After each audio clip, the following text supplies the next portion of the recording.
Yo, what is going on, guys? It is me, Joltz, and welcome back to another video on the channel, guys. In this video, we are back with yet another hot takes video for you guys. You guys should all know how this series works by now. Basically, I have very unpopular opinions when it comes to COD Zombies, and I like to talk about these very unpopular opinions that I have, and I like to make people very angry with them. If you guys haven't seen the other hot takes videos that I've made in the past, there will be a card up on the screen right now. Make sure you guys go watch those after you're done watching this video. So I hope you guys do enjoy them. With that being said, let's jump straight into number 5.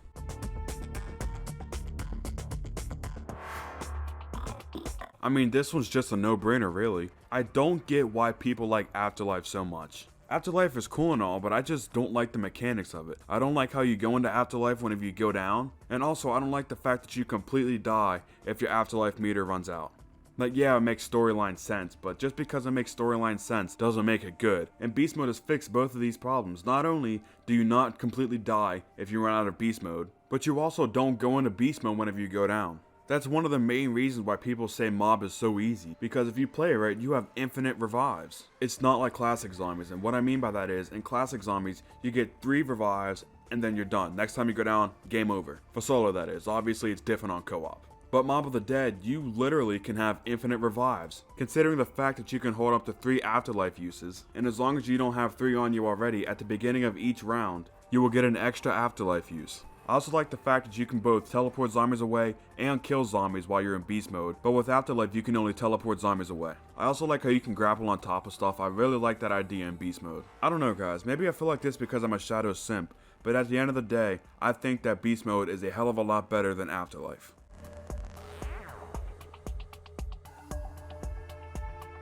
I know that a lot of people think that BO3 Origins is better than BO2 Origins, and that's just not the case. BO2 Origins is so good. In BO2 Origins, you have what I would consider the best box selection in Zombies history. You have weapons like the Scar H, the Scorpion Evo, the Ballista, the MG08, the Mauser, the MP40, the STG, and there's probably a couple more on top of that I'm forgetting. Just about every single weapon on this map fits this map perfectly, and you can't say the same for BO3 Origins. The MP40 fits Origins a lot better than the VMP does. Same with the STG, I'll take that on Origins over the KM44. And yes, I know they brought some of those weapons back onto BO3, but they just don't feel the same. The guns just don't sound right and they feel very awkward to use. And on top of that, you have all the amazing glitches that are only on BO2 Origins. Now, I'm not talking about out of bounds glitches. Those glitches are not fun for me. What I mean by amazing glitches are glitches like the elemental knife. Glitches like the glitch that allows you to bypass the second step of the Origins Easter egg. Glitches like the glitch that if you shoot your charge shot of any staff on the ground and then pull out your shield, those kills by the staff will count towards your G-Strike grenades. Glitches like the glitch that allows you to find red dig spots without the use of zombie blood with the Semtex grenades. I know that last one used to be in BO3 Origins, but I'm pretty sure they patched that one out as well. As for the other 3, those glitches are absolutely amazing and they just took them away. Now obviously I know why that they took those glitches out the game. That's because they were not intentional to be in the game to begin with, and by the time those glitches were found out, they stopped doing updates for BO2. Now I hate to be that guy, but this map's flow was completely ruined by the Gobblegums on Black Ops 3. Yeah, sure, you can say just don't use them. And that's true, you don't have to use them. You don't have to use Mega Gobblegums, hell, you don't have to use any Gobblegums. The choice is completely yours. But one of my favorite things to do on BO2 Origins was go in public match and just fuck around with people. And I can't really do the same thing on BO3 Origins because I turn around and spawn and they're already in Gen 6 with shopping free on round 1. Now that Gobblegum part is just a nitpick from me, but I would be lying to you guys if I said that the Gobblegums didn't have an impact on how much I like BO3 Origins. In my opinion, the only thing that BO3 Origins has over BO2 Origins are the graphics. If you like BO3 Origins over BO2 Origins because the graphics are better in BO3, that's completely fine. That's the only reason why I could see that people like BO3 Origins over BO2 Origins. But other than that, BO2 Origins is miles better than BO3 Origins.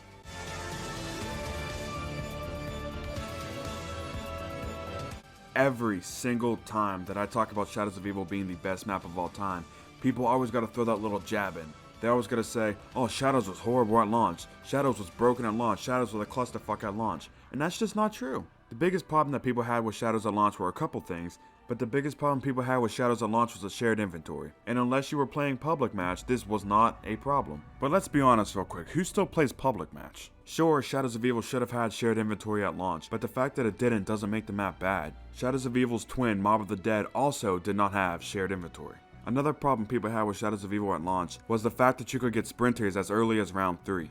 That added a challenge to the map, and if it was up to me, I would have kept them in the map. Not only because, like I just said, it added even more challenge to the map, but it was actually pretty funny watching a zombie fall on his hands and knees and still chase you at the speed of light. Shadows also barely had any glitches at launch. Now people are gonna say, well, there was this one glitch back in November 2015 that was super game breaking. But the only game-breaking glitch that I remember being in Shadows of Evil at launch wasn't really even a glitch. Yeah, you had to do a glitch to achieve this, but it was originally supposed to be in the game at launch, and of course, if you guys don't know what I'm talking about by now, I am of course talking about the upgraded Apothecary Servant. You were supposed to be able to upgrade this thing on Shadows of Evil, but a couple weeks before launch, they scrapped it and saved it for Revelations. Now, I personally think you should have been able to upgrade the Apothecary Servant on both of the maps, but still, that is the only game-breaking glitch that I can recall at launch. Whenever they made changes to this map, like the shared inventory and getting rid of the early round runners, most people think that this map benefited from it. But I've always thought this map to be amazing. I fell in love with it at day one, and I've always thought of this map as nothing but perfection.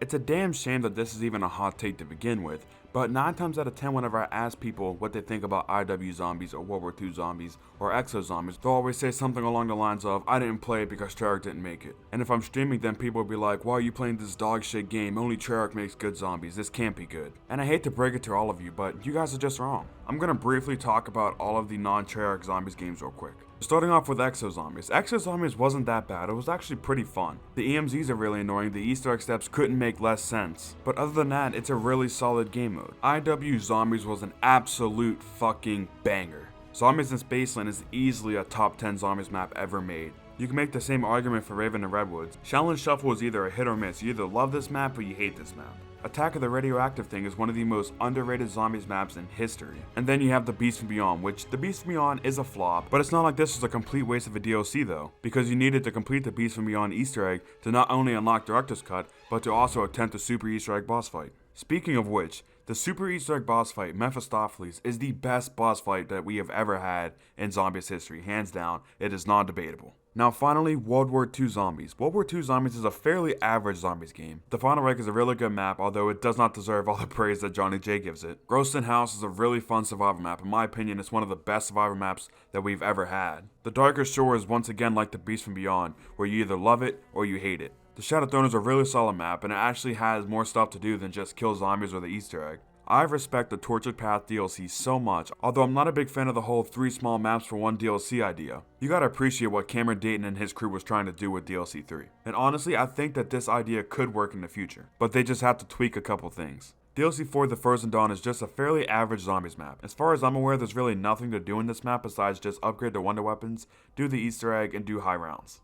Okay, so I just went over all 3 games that were non-Treyarch. Did you guys notice the fact that I never said anything bad about the whole game itself? That's because they're not bad zombies games. If you don't like it for other reasons, that's completely fine. But don't just sit here and say, oh, I never played World War II Zombies, but I don't like it because it's not Treyarch. Give it a fair shot, go into the games with an open mind, and trust me, you will find some hidden gems in these games.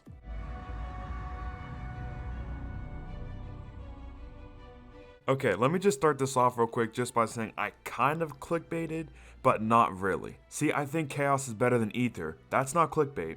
I just think Chaos is better than Aether in Black Ops 4. Okay, so just like I did for the last entry, I'm going to do a quick rundown for what both the Chaos story and the Aether story had to offer in Black Ops 4. Starting off with the Chaos story, we have Voyage of Despair. Most people are not a fan of Voyage of Despair, but I personally love the map. Despite what people say, this Easter egg is actually really good. Besides the clock step. Fuck that step. And Voyage has the best Treyarch boss fight in history. Next up we have 9. Now I'm not a huge fan of 9, but I can see why people love this map so much. A lot of people love going for high rounds on this map, and this map's Easter egg is actually really fun once you get past the part where you just have to grab a bunch of parts and put them in different locations and keep flipping rounds. Dead of the Night is the most underrated zombies map we have ever had in zombies history. Dead of the Night is a hidden gem in BO4. Most people don't even know this map exists because it got no marketing. But trust me, if you haven't played this map yet, you are missing out. This map is phenomenal. Speaking of maps being phenomenal, Ancient Evil is next. Easily without a doubt a top 5 zombies map. And in Ancient Evil the story really started to kick off. The first 3 maps in the Chaos story didn't have this gigantic backstory, but this map did, and this map is truly where Chaos started to shine. Now we have Aether in Black Ops 4. Starting off with Blood of the Dead. A lot of people, and I mean a lot of people, utterly despise this map. I personally didn't think Blood of the Dead was that bad. I actually kinda enjoyed the map. I like a couple of the things that this map brought in, like the golden spork knife thing, the magma gat, and boy, I fucking love the catwalk.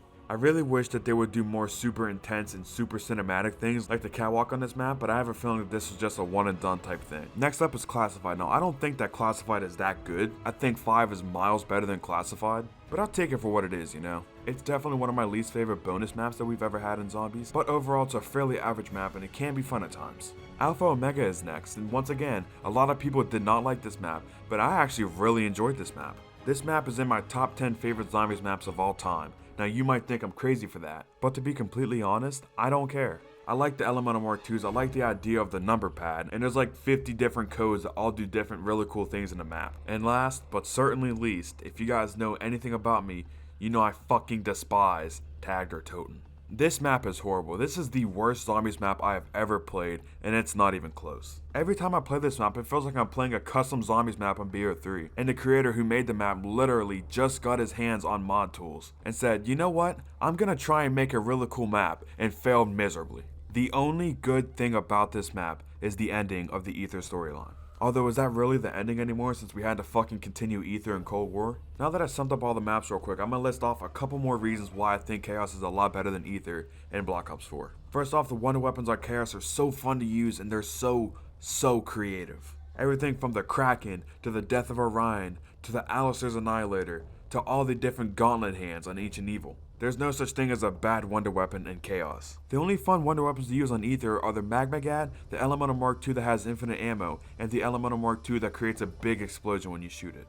Also, every single Chaos map had all CGI cutscenes, whether it was an intro, a mid-game cutscene, or an outro. The only maps on Aether that had CGI cutscenes were Blood and Classified, and Classified's was horrible. Now obviously I know that they had to stop doing CGI cutscenes after Ancient Evil because their budget got cut for BO4 Zombies, but CGI cutscenes make everything better and Chaos had a lot more CGI cutscenes than Aether did in BO4. And last but not least, I obviously have to talk about the fact that they rushed the ending of Aether. They crammed a whole DLC season of content into just 2 maps. If you guys want to hear what I think they should have done, check out my Black Ops 4 video. I'll put a card up on the screen to it right now. So that's why I think that Chaos is a lot better than Aether and Black Ops 4. And it's a shame that we will most likely never find out what happened to the Chaos crew after Ancient Evil. Thank you guys so much for watching today's video. Hope you guys did enjoy. If you did, make sure you drop a like, subscribe if you are new. It turns out that over 62% of you guys who watch my videos aren't subscribers, so if you guys are in that 62%, do me a huge favor and click the subscribe button. As always, let me know if you guys agree or disagree with my hot takes down below in the comments. If you guys enjoyed this video and you guys haven't seen my other hot takes videos, I will put a card up on the screen right now. Make sure you go click that and watch those. I hope you guys did enjoy, and with that being said, this is Joltz, signing out. Peace!